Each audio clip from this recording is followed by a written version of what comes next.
तो फिल्म की शुरुआत एक बहुत ही फेमस जर्नलिस्ट लोरा को दिखाते हुए होती है। वो आर्टिकल लिखती है रियल स्टोरीज पर और उसका हर आर्टिकल फेमस जाता है, जिसकी वजह से उनके मैगजीन के भी सेल्स ज्यादा रहती हैं। आज भी सब उसे उसके नए आर्टिकल के वायरल होने पर कॉन्ग्रेचुलेट कर रहे थे और उसी दौरान उसे एक बहुत ही बड़ी फैमिली की तरफ से 3 दिन यॉट के ट्रिप का इनविटेशन मिलता है।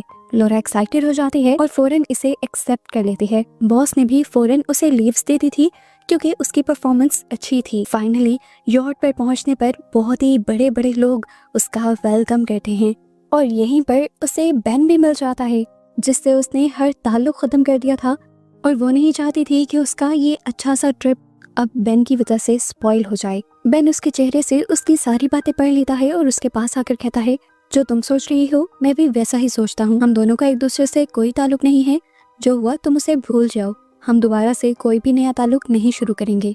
लोरा को यहाँ रहने के लिए कैबिन नंबर 8 दिया गया था और उसके बिल्कुल ही साथ कैबिन 10 अटैच था।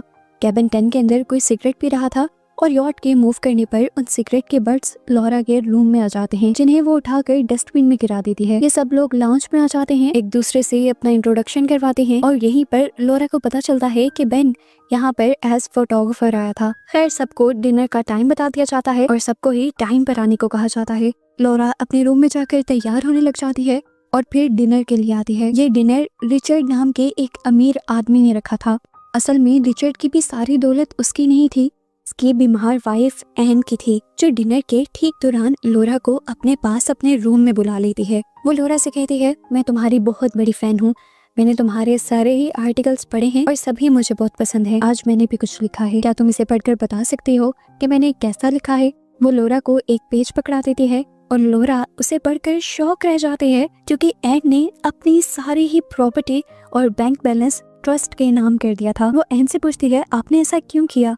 एन बताती है कि मुझे लास्ट स्टेज कैंसर है, कुछ ही दिनों में मैं मरने वाली हूँ और मरने से पहले किसी के काम आना चाहती हूँ। वो लोरा को समझाती है कि हम लोग खाली हाथ इस दुनिया में आए थे और खाली ही हाथ जाएंगे, तो इसमें से कुछ भी रखने का फायदा नहीं है। एन बताती है कि इस ट्रिप के एंड पर एक इवेंट में मैं ये सारी बातें बताने वाली हूँ। ये कहते हुए एन उस विल को दोबारा एक लॉकर में रख चुकी थी और लॉकर की की उसने किताबों में छुपा दी थी और ये सब लोरा ने अपनी आंखों से देखा था। लोरा जब अपने रूम में वापस आ रही होती है तो उससे बेन टकरा जाता है। ये लोग बातें करते करते काफी क्लोज आ रहे होते हैं, पर लोरा उसे रोककर अपने रूम में वापस आ जाते हैं और आधी रात में उसकी आंख किसी शोर से खुलती है। लोरा ने नोटिस किया था ये आवाजें कैबिन 10 से आ रही थी। कैबिन 10 के अंदर कोई आदमी एक औरत के ऊपर चिल्ला रहा था। लोरा टेरेस की तरफ निकलते हुए ये जानने की कोशिश में लग जाते हैं कि कैबिन 10 में हो क्या रहा है, और वो जो देखती है उससे शॉक रह जाती है। कैबिन 10 में मौजूद एक आदमी ने एक औरत को पानी में धक्का दे दिया था। वो ये बात जल्दी से क्रू को बताती है। क्रू के सभी लोग भी जाग जाते हैं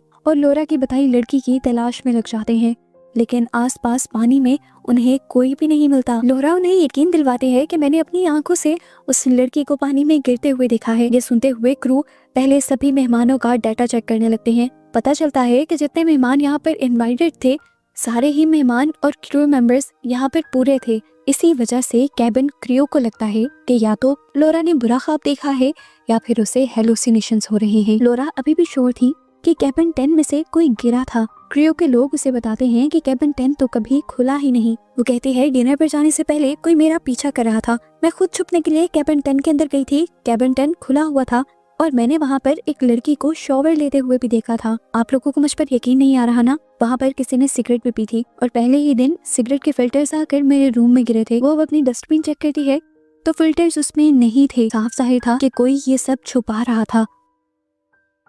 अब सारे उसे झूठा समझ लेते हैं और यहाँ से चले जाते हैं, पर लोरा समझ जाती है कि यहाँ पर जरूर कुछ गड़बड़ है। सुबह होते ही वो ये सारी बात इस यॉट के मालिक रिचर्ड को बताती है।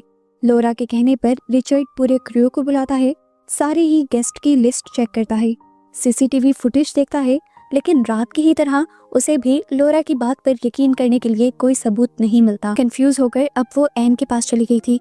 वो एन को ये सारी बातें बताती है, लेकिन आज तो एन का भी बिहेवियर उसके साथ काफी अजीब था। एन उससे कहती है, मैं आज मेडिसिन ले चुकी हूँ और अब मुझे किसी की भी कोई बात समझ नहीं आएगी, मैं सोने जा रही हूँ। परेशान होकर लोरा अपने फ्रेंड के पास आ जाती है और उसे सब बातें शेयर करती है। तो बेन उससे कहता है, प्लीज लोरा, तुम इन सब के चक्रों में मत पड़ो, ये लोग बहुत अमीर हैं, तुमने इनके साथ पंगा किया तो तुम्हारा पूरा करियर तबाह हो जाएगा। तुम क्या फजूल कामों में पड़ गई हो? काम से तो छुट्टी लेकर आई थी तुम, तो फिर एंजॉय करो ना, काम क्यों करने लग गई हो? लोरा के माइंड में अभी भी अपनी ही बातें चल रही थी और वो बेन से कहती है, तुमने पूरे इवेंट की पिक्चर्स ली हैं, जरा मुझे वो पिक्चर्स तो दिखाओ। इन्हीं पिक्चर्स में फाइनली लोरा को वो लड़की दिख जाती है जिस लड़की को उसने कैबिन 10 में देखा था। वो ये पिक्चर जाकर फौरन ही रिचर्ड को दिखाती है, लेकिन रिचर्ड कहता है कि हमने इस शक्ल की लड़की को देखा ही नहीं। दोबारा कोई उस पर बिलीव नहीं कर रहा था। आखिर उसने भी छोड़ ही दिया ये कोशिश करना कि इनको उसकी बात पर यकीन आ जाए। इसीलिए वो नहाने चली गई और जब वो शॉवर ले रही थी तब कोई उसकी स्क्रीन पर स्टॉप लिख जाता है और इससे लोरा डर जाती है। उसने फौरन बाथ गाउन पहनकर उस आदमी का पीछा करना चाहा, पर वो उस आदमी की शक्ल नहीं देख पाई। इसीलिए उसने कैबिन क्रू से आकर फौरन सीसीटीवी फुटेज को चेक करने को कहा, लेकिन इस टाइम तो सीसीटीवी कैमरास काम नहीं कर रहे थे और ये चीज लोरा को कंफर्म कर देती है कि यहाँ पर कुछ बहुत ही बड़ी गेम चल रही है। इसीलिए उसने बिल्कुल खामोश रहकर खुद ही इन्वेस्टिगेशन करने का फैसला किया। वो अपने रूम के वॉशरूम में गई और उसकी विंडो से निकलते हुए वो कैबिन 10 के वॉशरूम में आ गई, क्योंकि उसने खुद देखा था कि लड़की यहाँ पर नहा रही थी। इसीलिए जब उसने ड्रेनेज होल खोला तो उसे वहाँ से लड़की के बाल भी मिल गए, जिसे उसने एक रैपर में संभाल लिया। ये बाल ले जाकर वो बेन को दिखाती है और कहती है, किसी को भी यकीन नहीं था मेरी बात पर, ये देखो सबूत। मैंने कहा था ना कि कैबिन 10 में कोई लड़की है जिसे किसी ने मार दिया है, और अब मैं ये बात पता कर रहूंगी कि आखिर वो कौन थी जिसको मार दिया गया। उसने रूम में जाकर इन बालों को अब छुपा दिया था। थोड़ी देर बाद यहाँ पर एक बहुत बड़ी सोशल मीडिया इन्फ्लुएंसर उसे बुलाकर कहती है, तुम ये जो सब कर रही हो इसे मत करो। क्या प्रूफ करना चाहती हो? अगर कुछ मिल भी गया तो उससे इन लोगों को कोई नुकसान नहीं होगा, उल्टा ये तुम्हारा ही करियर तबाह कर देंगे। लोरा उसकी बात सुनती है और इग्नोर कर देती है। फिर वो कैबिन क्रू के पास आती है। बेन के कैमरा से उसने जो उस लड़की की पिक्चर ली थी वो क्रू को दिखाती है और क्रू के लोग कहते हैं कि उन्होंने इस लड़की को बिल्कुल नहीं देखा। वो क्रू से पूछते हैं कि अगर इस यॉट के अंदर किसी लड़की को लेकर आना हो छुपा कर तो क्या ये काम मुश्किल है? क्रू बताता है मुश्किल ही है, सारी सिक्योरिटी चेकिंग पास करनी होती है। अब अगली सुबह हम लोरा को देखते हैं जो ग्रिल के पास खड़ी समुद्र के नजारे एंजॉय ही कर रही थी कि तभी किसी ने आकर उसे पीछे से धक्का दे दिया। किस्मत अच्छी थी उसकी कि वो समुद्र में गिरने के बजाय यॉट के ही स्विमिंग पूल में गिरी थी। वो भी था उसे मारने के ही इरादे से था। जानबूझकर उसने स्विमिंग पूल का गेट भी बंद कर दिया। लोरा इस गेट को खोलने के लिए इस गेट को जोर जोर से बजाने लगी, लेकिन कोई गेट नहीं खुल रहा था। इधर मीटिंग डेक के अंदर से स्विमिंग पूल नजर आता था। मीटिंग डेक के अंदर एक औरत लोरा को नोटिस कर लेती है और जल्दी से स्विमिंग पूल खुलवा कर उसकी जान बचा लेती है। उसे जब होश आता है तो उसके पास बेन था, रिचर्ड था और डॉक्टर भी थे जो एन के डॉक्टर थे। रिचर्ड और डॉक्टर से कहते हैं कि तुम्हारा सिर्फ दिमाग खराब हो गया है, तुमने काफी काम किया है मुझे लगता है पिछले दिनों, जिसका असर तुम्हारे दिमाग पर हो गया है। मुझे लगता है कि तुम्हें रेस्ट करना चाहिए, इन फजूल पंगों में मत पड़ो। तुम जब से यहाँ आई हो हमने भी वेकेशन एंजॉय नहीं की। कभी सीसीटीवी कैमरा चेक हो रहा होता है, कभी रात में हमें डिस्टर्ब कर दिया जाता है। चाहती क्या हो तुम? लोरा कहती है, मैं बस ये बताना चाहती हूँ कि मैंने कैबिन 10 के अंदर एक लड़की देखी थी जिसे किसी ने मार दिया है, और जो कोई भी था उसे पता चल गया है कि मुझे मर्डर का पता है, इसीलिए उसने अब मुझे भी मारने की कोशिश की। उसने मुझे पहले धक्का दिया और फिर स्विमिंग पूल का डोर बंद कर दिया। मतलब वो मुझे भी मारना चाहता है।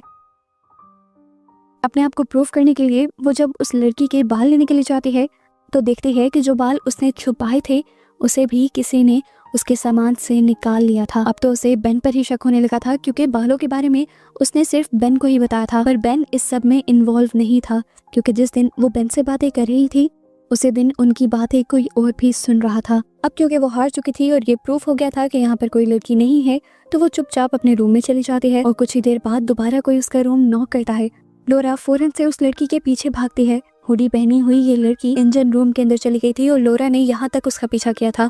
आखिर लोरा उसको पकड़ भी लेती है और पता चलता है ये वही लड़की थी जो कैबिन 10 के अंदर थी। लोरा जब उसकी हुडी उतारती है तो साथ में उसकी विग भी उतर जाती है और लोरा को पता चलता है कि ये और कोई नहीं बल्कि एन है।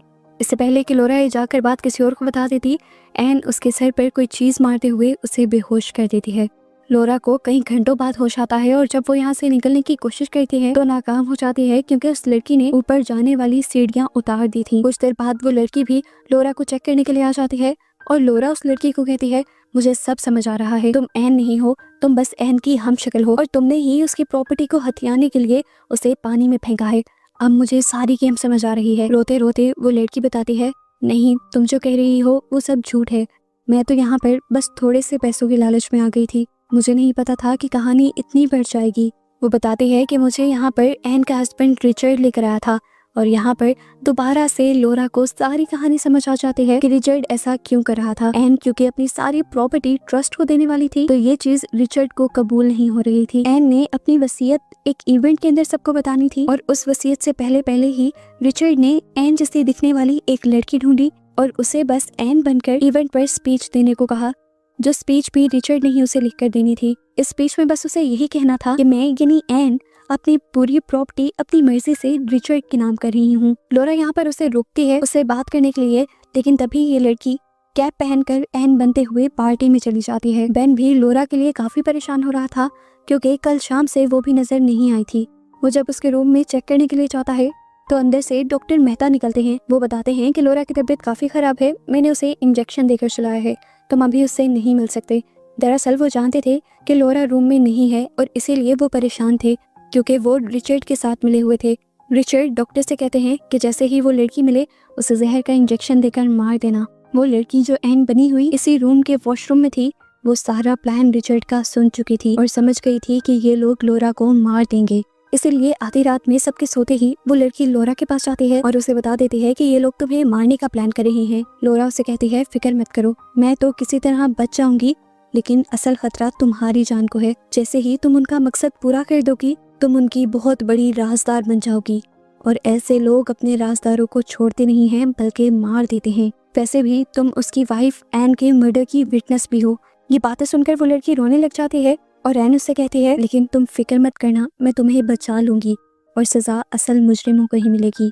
लोरा इस लड़की की मदद से यहाँ से बाहर निकल जाती है और सबसे पहले एन के रूम में जाकर उसकी लाइब्रेरी से वो चाबी निकालती है और उसका पर्सनल ड्रॉर खोलते हुए उसकी विल निकाल कर छुपा लेती है। और इससे पहले कि वो यहाँ से भाग जाती, डॉक्टर मेहता और रिचर्ड उसके पीछे पड़ जाते हैं उसे मारने के लिए। डॉक्टर मेहता के हाथ में इस टाइम जहर का इंजेक्शन था। वो शिप के कॉरिडोर में लोरा का पीछा कर रहे थे, लेकिन तभी दूसरी तरफ से यहाँ पर बेन भी आ जाता है जो लोरा की जान बचाने के लिए डॉक्टर मेहता को पकड़ लेता है और डॉक्टर मेहता के हाथ में मौजूद इंजेक्शन बेन को लग जाता है और बेचारा बेन लोरा के पीछे मारा जाता है। और यहाँ से लोरा अपनी जान बचाने के लिए समुंदर में कूद जाती है जिसका पानी बहुत ज्यादा ठंडा था। रिचर्ड परेशान हो जाता है कि अब लोरा को कैसे पकड़े, तो डॉक्टर मेहता उसे कहते हैं अब तो टेंशन की बात ही नहीं, इतने ठंडे पानी में कोई भी इंसान सरवाइव नहीं कर सकता, अब तक वो मर चुकी होगी। रिचर्ड भी टेंशन फ्री हो जाता है, लेकिन लोरा को तो हम इसी ठंडे पानी के अंदर तैरते हुए देख लेते हैं। काफी देर की मेहनत के बाद वो किनारे पर भी आ जाती है और किनारे पर उसे एक छोटा सा घर मिल जाता है जहाँ पर वो रात को रहती है। दूसरी तरफ अब हमें रिचर्ड को भी दिखाया जाता है जो अपनी यॉट को लेकर फाइनली उस जगह पर आ गया था जहाँ पर इन्होंने इवेंट रखना था। उस इवेंट के अंदर एन ने अपनी वसीयत सबको बतानी थी। अब वो लड़की जो एन बनी हुई थी बीमार होने का ड्रामा करते हुए रिचर्ड का सहारा लेकर स्टेज पे आती है और यहाँ पर अपनी स्पीच शुरू करती है। इस स्पीच में वो सबको वही बताती है जो रिचर्ड ने उसे कहा था कि मैं अपनी मर्जी से अपनी सारी प्रॉपर्टी अपने हस्बैंड रिचर्ड के नाम करने वाली हूँ। इससे पहले कि वो लड़की कुछ और बोलती, रिचर्ड उसकी बात काटते हुए सारे मेहमानों से कहता है कि मैं एन से बहुत ज़्यादा प्यार करता हूँ और मैंने हर वो कोशिश की है जिससे एन का इलाज हो सके और मैं अभी भी पुरउम्मीद हूँ कि एन ठीक हो जाएगी। उसकी इसी स्पीच के दौरान उसे शौक लगता है जब लोरा यहाँ पर आ जाती है जिसे वो समझ रहे थे कि मर गई होगी। लोरा कहती है मुझे माइक चाहिए, मुझे कुछ बोलना है। रिचर्ड उसे बोलने से मना कर देता है तो यहाँ पर एन बनी हुई लड़की कहती है कि लोरा को बोलने का मौका मिलना चाहिए।